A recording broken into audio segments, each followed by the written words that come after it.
ఒక తండ్రికి ఇద్దరు అన్నదమ్ములు, అంటే తండ్రికి ఇద్దరు కొడుకులు అన్నదమ్ములు. అన్నగారు తెలుగులో పనిచేశారు. లోక్ అదాలత్లో వాళ్ళ నాన్న చెప్పాడంటూ ఓ సంతకం పెట్టించేసి మొత్తం ఆస్తి అంతా అన్నగారు కొట్టేశారు. లోక్ అదాలత్లో ఈ మేరకు ఇచ్చుకొచ్చారు. అన్న తమ్ముడు ఎందుకని వాళ్ళ నాన్న రాసి ఇచ్చాడంటే, నా స్వార్జితం కాబట్టి నేను ఇట్లా ఇస్తున్నానని వాళ్ళ నాన్న చెప్పారంటూ తీసుకొచ్చి లోక్ అదాలత్లో డిక్రీనే జారీ చేశారు. దాని మీద తమ్ముడు హైకోర్టుకు వెళ్ళారు. అయ్యా, అసలు మా నాన్న అక్కడికి వెళ్ళలేదు, మా నాన్న లాయర్ గారు సంతకం పెట్టింది, వేరే లాయర్ సంతకం పెట్టేసేసి కథంతా నడిపించారు అన్నట్టు.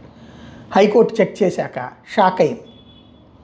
దాంతో ఇప్పుడు ఆ డిగ్రీని క్యాన్సిల్ చేస్తూ ఇక భవిష్యత్తులో ఎవరైనా లోక్ అదాలత్లో కక్షిదారులు వస్తే ఇద్దరు తరపున ఇద్దరి ఫోటోలు పెట్టండి అందులో, ప్లస్ ఆ లాయర్ కరెక్టా కాదా, అందులో ఏదైతే అఫిడవిట్లో ఉన్నటువంటి లాయరు అక్కడ సంతకం పెడతాను లాయరు ఒకళ్ళా కాదా, రెగ్యులర్గా వాదిస్తున్న లాయరా కాదా, ఇది చెక్ చేసుకోకుండా వదిలిపెట్టద్దు అన్నటువంటిది క్లియర్ కట్ ఆదేశాలు ఇచ్చింది. చివరికి న్యాయస్థానాలనే మోసం చేస్తున్నటువంటి వేళ చివరికి న్యాయస్థానం దాని పరిష్కారం ఆలోచించాల్సి వచ్చింది.